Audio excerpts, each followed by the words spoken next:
think what we saw with the wobble was like once again, women leading the charge.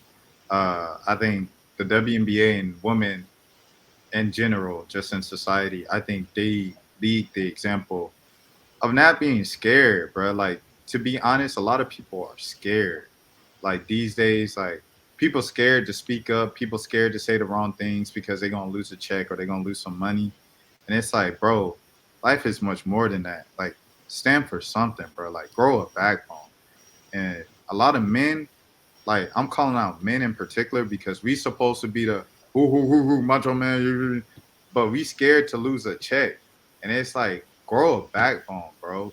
You know what I'm saying? Get some, as they would say on the cartoons, get some kahunas. You know what I mean? So you know what I'm saying? Because it's just like it's ridiculous, bro. And like women don't care, bro. Like they're really more fearless, and they've been acting like that since, well, I mean, specifically in the W, since forever, but in particular, to be more specific to what we're talking about right now, since 2016. You know, you talk about Maya Moore and Minnesota. If you remember that game where they stood up with those Black Lives Matter shirts at that press conference and spoke. 2015. Yeah, 2015. You know what I mean? So and said what they had to say at that press conference and stuff like that. In the NBA, they might wear the shirts or post them on Instagram and stuff. And salute to LeBron. Shout out to LeBron and everything he's done, and all the other people who have spoken out about certain issues and everything like that. I feel like LeBron has done um, the best he's could he I mean excuse me, the best he could in a lot of specific social issues and stuff like that, while still maintaining his brand and building like towards wealth building, because LeBron isn't perfect either, right? Like there are some things on the social justice side where LeBron has dropped the ball. A lot of people will point to the current situation going on right now overseas with Gaza and things like that. You say something and you take a side to that's going to protect your pockets and your business relationships and you're building their status. But overall, LeBron has spoken up, and that's not something that you see of someone of that stature, of that status, and stuff like that. On the women's side, everybody speaks up. like like there's not even a choice for you, and I think it might just come from like just black women, honestly. Like if the league is comprised of mostly black women have had to fight, black women and or queer women, you know what I'm saying? So if the league is comprised of most of that, both of those communities have to fight double, because it's like you're a woman and you're gay, or you're a woman and you're a black woman, or all three. You're a woman, black woman, and you gay black women. You know what I'm saying? You got to fight against the most, so you don't have a choice but to speak up. It's not an option of that ain't really what I do. You know what I'm saying?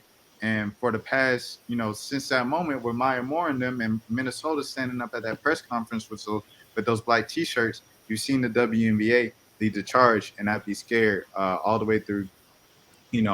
What they did for Brittany Griner in the All Star game, and sitting out before the men sat out on the NBA side. Like the W's just led this charge, and even if you're going with politics, the Atlanta Dream, forcing out their former co-owner, and voting her out of office. There's just so many distinct details of them not being scared, and just not fighting, standing for something.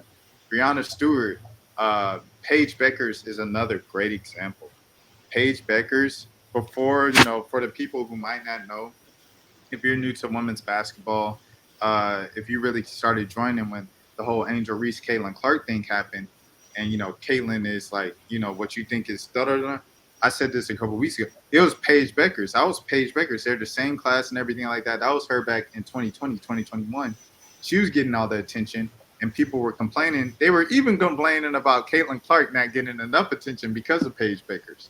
And kind of in that, it's like black players don't get the same attention as the white players. And like Paige Beckers was like the face of that. She was like the golden girl that they gave all the attention to. She was kind of like next in line from Sabrina Ionescu and that aspect and stuff like that. And the thing with Paige, Paige acknowledged her privilege. She acknowledged, her getting more attention than the black players. And she was like, yo, this and that. And it seems like Paige Becker says all the right things when it comes to relations with, just black issues and things like that. And that's just, once again, women leading the way. I think, if anything, I can only think of one kind of white player that hasn't been, you know what I'm saying, just an outright social justice warrior. Everybody else has been speaking up every single time they step up to the occasion. And women lead the way. And WNBA players, I have to shout out Stewie as well. Wow, I was thinking about her this entire time, but I didn't say her name out loud. So shout out to Breonna Stewart for what she does and speaking up for Black